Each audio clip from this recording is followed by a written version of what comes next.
Hi friends, എല്ലാവർക്കും തമർ ചാനലിലേക്ക് സ്വാഗതം. ഇന്ന് ഞാൻ ഉണ്ടാക്കാൻ പോകുന്നത് സിന്ധി ബിരിയാണിയാണ്, അതും ചിക്കൻ വെച്ചിട്ടാണ്.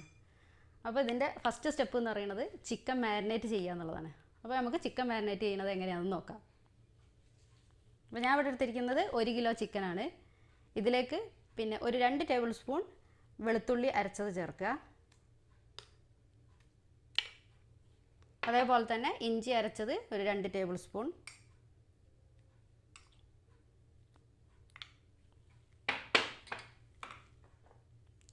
അര ടീസ്പൂൺ മഞ്ഞൾപ്പൊടി,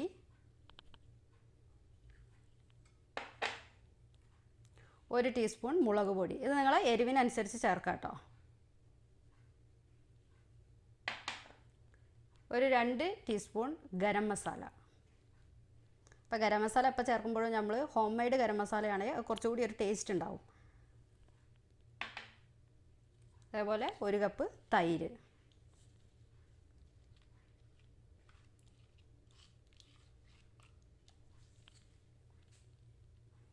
ഒരു 4 പച്ചമുളക് അങ്ങനെ ഇട്ട് കൊടുത്തിട്ടുണ്ട്, ഒരു 2 ബേ ലീവ്സ്,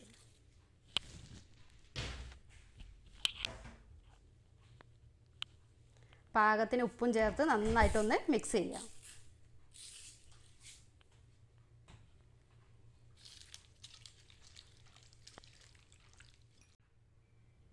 അപ്പോൾ ചിക്കൻ നമ്മൾ മസാലയൊക്കെ ഇട്ടിട്ടൊന്ന് കുഴച്ച് വെച്ചിട്ടുണ്ട്. ഇനി ഇതിലേക്ക് ഞാൻ ചേർക്കാൻ പോകുന്നത് ഒരു 4 മീഡിയം സൈസ് ഉള്ളി ഫ്രൈ ചെയ്ത് വെച്ചതാണ്. ഇതിൽ നിന്നൊരു 3 ഉള്ളി കണക്കാക്കിയിട്ട് നമുക്ക് ഈ ചിക്കനിലേക്ക് ഇട്ട് കൊടുക്കാം.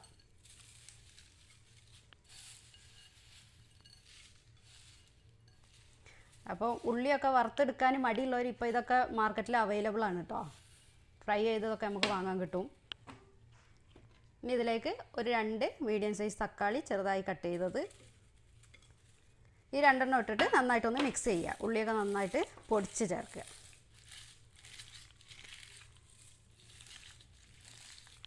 അപ്പോൾ പച്ചമുളക് ഞാൻ ആദ്യം കീറാതെയാണ് ഇട്ടത്, അങ്ങനെ ഇട്ടതാണ്. ഇനി പിന്നെ കീറിയിട്ട് ഇടേണ്ടവർക്ക് കീറിയിട്ട് ഇടാം കേട്ടോ. ഞാൻ എരിവ് അധികമാവുമെന്ന് വിചാരിച്ചിട്ടാണ് കീറാതെ ഇടുന്നത്. അപ്പോൾ നന്നായിട്ട് മിക്സ് ചെയ്ത് നോക്കുക. എന്നിട്ട് അതിൽ നമ്മൾ ഉപ്പിട്ടതൊക്കെ ഒന്ന് കറക്റ്റാണോ എന്ന് നോക്കണം. ഇപ്പോൾ ഉള്ളിയും തക്കാളിയൊക്കെ ഇട്ടിട്ട് നമ്മൾ ഒന്നും കൂടി കുഴച്ചു. ഇനി ഇതിലേക്ക് ചേർക്കുന്നത് ഒരു പിടി പിന്നെ പുതിന ഇല ചെറുതാക്കി അരിഞ്ഞതാണ്, അതേപോലെ ഒരു പിടി മല്ലിയില കൂടി ചേർത്ത് കൊടുക്കുക. ഇതൊന്ന് മിക്സ് ചെയ്യുക. ഇങ്ങനെ മിക്സ് ചെയ്തതിന് ശേഷം ഇതൊരു അരമണിക്കൂർ അല്ലെങ്കിൽ 1 മണിക്കൂർ, നിങ്ങൾക്ക് 1 മണിക്കൂറൊക്കെ വെക്കാൻ പറ്റുമെങ്കിൽ അത്രയും നേരം വെക്കുക. അപ്പോൾ നമ്മൾ എത്രത്തോളം പിന്നെ ഇങ്ങനെ മസാല തേച്ച് വെക്കണതോ അത്രത്തോളം ടേസ്റ്റ് ആയിരിക്കും കേട്ടോ ചിക്കന്. അതേപോലെ നമ്മൾ ഗരം മസാല ഇടുമ്പോഴും മാക്സിമം വീട്ടിൽ തന്നെ ഗരം മസാല ഉണ്ടാക്കാൻ നോക്കുക. എന്താണെന്ന് വെച്ചിട്ടുണ്ടെങ്കിൽ നമ്മൾ മാർക്കറ്റിൽ നിന്നൊക്കെ വാങ്ങുന്ന ഗരം മസാലയിൽ ഈ നട്ട്മെഗ്, ജാതിപത്രി അങ്ങനത്തെ സാധനങ്ങളൊക്കെ, പിന്നെ സ്റ്റാർ അനീസ് ഇതൊക്കെ ഇട്ടിട്ട് ആ പിന്നെ ഗരം മസാലൻ്റെ കുത്ത് ഭയങ്കരമായിരിക്കും. അപ്പോൾ അതില്ലാതെ ഗരം മസാല നല്ല ടേസ്റ്റായി ഉണ്ടാക്കാൻ ഇതൊക്കെ ഒഴിവാക്കിയിട്ട് നമ്മൾ വീട്ടിൽ തന്നെ ഗരം മസാല ഉണ്ടാക്കുക. അപ്പോൾ അതാണ് നമ്മളെ ബിരിയാണിക്കൊക്കെ നല്ല സൂപ്പർ ടേസ്റ്റ് ആയിരിക്കും. അപ്പോൾ ചിക്കൻ മാരിനേറ്റ് ചെയ്ത് കഴിഞ്ഞു. ഇനി ഇതൊരു അരമണിക്കൂർ ഇങ്ങനെ ഇരിക്കട്ടെ. അപ്പോൾ നമ്മളെ ചിക്കൻ മാരിനേറ്റ് ചെയ്തിട്ട് അരമണിക്കൂർ കഴിഞ്ഞു കേട്ടോ. അപ്പോൾ ഇതേപോലെ ഇനി ഒരു പാത്രം വെച്ച് കൊടുക്കുക. ഈ പാത്രം ചൂടാകുമ്പോൾ കുറച്ച് പിന്നെ കുക്കിംഗ് ഓയിൽ ഒഴിച്ചു കൊടുക്കാം.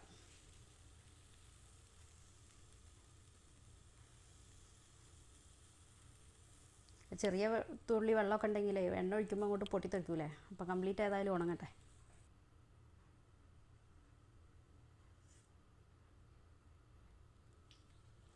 ഇത് നമ്മൾ മാരിനേറ്റ് ചെയ്ത് വെച്ച ചിക്കൻ ഈ എണ്ണയിലേക്ക് ഇട്ട് കൊടുക്കാം. പതുക്കെ വെച്ച് കൊടുക്കാം കേട്ടോ. എണ്ണയിലേക്കൊക്കെ ഇടുമ്പോഴേ തെറിക്കരുത്.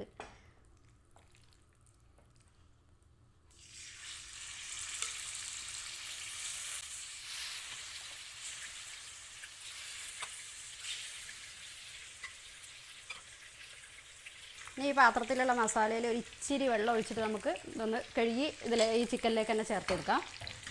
അതിൻ്റെ മുമ്പ് ഒരു 2 കിഴങ്ങ് എടുത്തിട്ട് പിന്നെ ഇതേപോലത്തെ പീസസ് ആക്കി മുറിച്ചിട്ട് ഈ ചിക്കനിലേക്ക് ചേർത്ത് കൊടുക്കണം. ഇത് ഞാനിപ്പോൾ പിന്നെ മഞ്ഞൾ വെള്ളത്തിലിട്ട് വെച്ചതാണ്. മഞ്ഞൾ വെള്ളത്തിലിട്ട് വെക്കാന്ന് പറഞ്ഞാൽ കിഴങ്ങ് മുറിച്ചിട്ട് വയ്ക്കുമ്പോൾ നല്ല ഫ്രഷ് ആയിട്ട് തന്നെ ഉണ്ടാവും.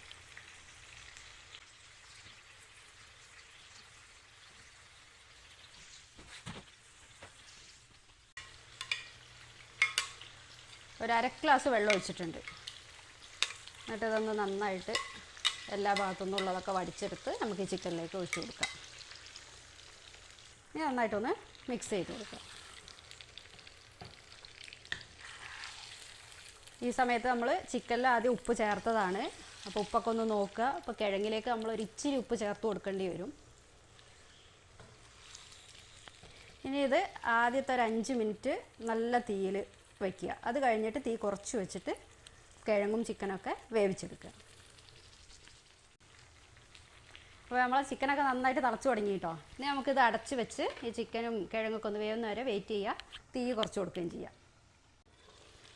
അപ്പോൾ നമ്മളെ ചിക്കൻ അടുപ്പത്ത് വെച്ചിട്ട് ഏകദേശം ഒരു 10-15 മിനിറ്റ് ആയി കേട്ടോ.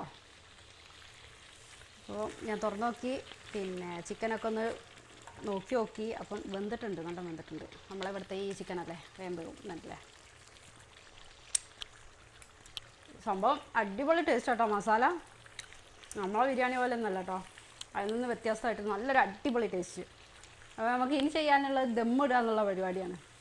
അപ്പോൾ നമുക്ക് ഇതൊന്ന് മാറ്റി വെച്ച് ദമ്മിടാം. ഞാനിതാ ചോറിതാ ബസ്മതി അരിയാണ്, ഒരു 20 മിനിറ്റ് കുതിർത്തി വെച്ച അരി പകുതി വേവാക്കി എടുത്ത് വെച്ചതാണ് കേട്ടോ. ഇനി നമുക്കിതൊന്ന് ദമ്മിടാം. അപ്പോൾ ദമ്മിടാൻ വേണ്ടിയിട്ട് നമ്മൾ അതേപോലെ ഒരു പാത്രം വെച്ചിട്ടുണ്ട്. ഈ പാത്രം ഒന്ന് ചൂടാക്കിയിട്ടുണ്ട് ഞാൻ കേട്ടോ. ഇനി ഇതിലേക്ക് നമുക്ക് കുറച്ച് കുക്കിംഗ് ഓയിൽ ഒഴിച്ച് കൊടുക്കാം. അപ്പോൾ ഞാൻ ചിക്കനിൽ ഓയിൽ ഒഴിച്ചപ്പോൾ നിങ്ങൾ വിചാരിച്ചിട്ടുണ്ടാകും തോനെ ഓയിലാണല്ലോ ഒഴിച്ചതെന്ന്. നിങ്ങൾ പേടിക്കൊന്നും വേണ്ട, ഞാൻ ഒലിവ് ഓയിലാണ് യൂസ് ചെയ്തത്. അപ്പോൾ എല്ലാവർക്കും ഇപ്പോൾ ഒലിവ് ഓയിലൊന്നും ഉണ്ടാകണമെന്നൊന്നുമില്ലല്ലോ. അപ്പോൾ നമ്മളെ ഇത് താല്പര്യം എന്താ അതിനനുസരിച്ച് കുക്കിംഗ് ഓയിൽ ചേർക്കാം, ഒലിവ് ഓയിൽ ചേർക്കാം കേട്ടോ. ഇനിയിപ്പോൾ ഈ ഓയിൽ നമുക്ക് എല്ലാ സ്ഥലത്തു കൂടി ഒന്ന് ഇങ്ങനെ സ്പ്രെഡ് ചെയ്ത് കൊടുക്കാം. ഇത് ഈ ചോറ് അടി പിടിക്കാതിരിക്കാൻ വേണ്ടിയിട്ടാണ് ഇങ്ങനെ ചെയ്യുന്നത്. എന്നിട്ട് നമ്മളെ റൈസ് ഉണ്ട്, റൈസിൽ നിന്ന് കുറച്ച് ഭാഗം ഇതിലേക്ക് ഇട്ട് കൊടുക്കാം. ഇനി ഇതൊന്ന് നമുക്കൊന്ന് ലെവൽ ചെയ്ത് കൊടുക്കാം. ഇനി റൈസിൻ്റെ മുകളിൽ ഒരല്പം മല്ലിച്ചപ്പ്, പുതിന, പിന്നെ തക്കാളി ഇതേപോലെ കനം കുറഞ്ഞ് സ്ലൈസ് ചെയ്തത് ഒരു 3-4 വെച്ച് കൊടുക്കാം. അതേപോലെ ഒരു 3-4 ചെറുനാരങ്ങയുടെ വട്ടത്തിൽ മുറിച്ചത്, അതുപോലെ ഇഞ്ചി സ്ലൈസ് ചെയ്തത്, നീളത്തിൽ സ്ലൈസ് ചെയ്തത് കുറച്ചിട്ട് കൊടുക്കാം. പിന്നെ ഈ നമ്മളെ ചിക്കൻ്റെ മസാല കുറച്ചിട്ട് കൊടുക്കാം.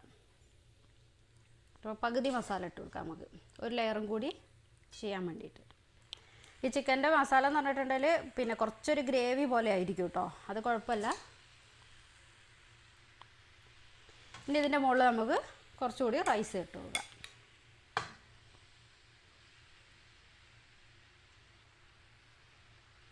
ഇനി ആദ്യം ചെയ്തതുപോലെ തന്നെ കുറച്ച് മല്ലിയില, പുതിനയില,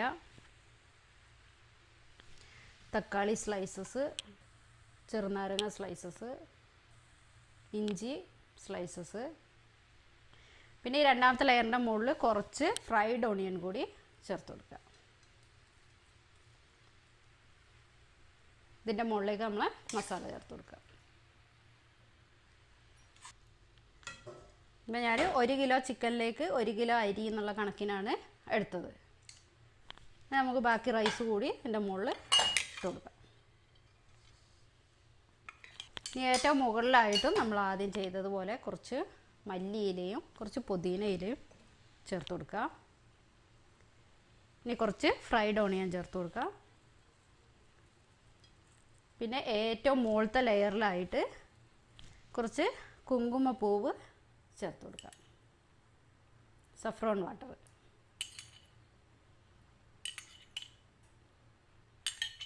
അതേപോലെ കുറച്ച് റോസ് വാട്ടർ കൂടി ചേർത്ത് കൊടുക്കാം.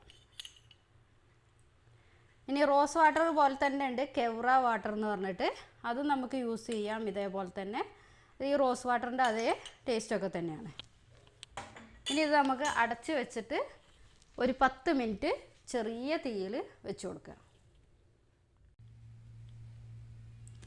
അപ്പോൾ നമ്മളെ സിന്ധി ബിരിയാണി റെഡി ആയിട്ടുണ്ട് കേട്ടോ. എന്താ നല്ല മണം, അടിപൊളി കേട്ടോ. നമുക്കതൊന്ന് പ്ലേറ്റിലേക്കും കൂടി വിളമ്പാം. സംഭവം മണം തന്നെ സൂപ്പറാണ്. അപ്പോൾ പിന്നെ തിന്നണ കാര്യം ടേസ്റ്റ് പിന്നെ പറയേണ്ട വരില്ല. അപ്പം എല്ലാവരും ഇതേപോലെ ഒന്ന് ഉണ്ടാക്കി നോക്കുക. പിന്നെ എല്ലാവരും പിന്നെ തമർ ചാനൽ സബ്സ്ക്രൈബ് ചെയ്യുക, ഷെയർ ചെയ്യുക, ലൈക്ക് ചെയ്യുക. പിന്നെ നിങ്ങളെ കമൻറ്റ് അറിയിക്കുക. കമൻറ്റ് എഴുതാൻ മറന്നു പോകരുത് കേട്ടോ. പിന്നെ അപ്പോൾ ഈ ബിരിയാണീൻ്റെ കൂടെ കണ്ടില്ലേ, എന്താ നമ്മൾ പിന്നെ നമുക്ക് പിന്നെ അച്ചാറില്ലാത്ത പരിപാടിയില്ലല്ലോ. നാരങ്ങ അച്ചാറുണ്ട്, എന്താ മിൻറ്റ്, മോര്. കുറച്ചെടുത്തൊന്ന് കഴിച്ചു നോക്കാം നമുക്ക്.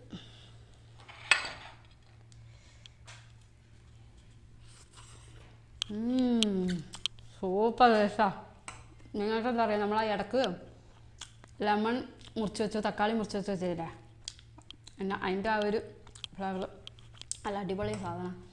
അപ്പോൾ ഇതുപോലുള്ള വ്യത്യസ്തമായ രുചികളും തേടി ഞങ്ങൾ ഉണ്ടാക്കി നിങ്ങളെ മുന്നിലേക്ക് എത്തിക്കുന്നതാണ്. അടുത്ത വീഡിയോക്കായി കാത്തിരിക്കുക. Bye bye.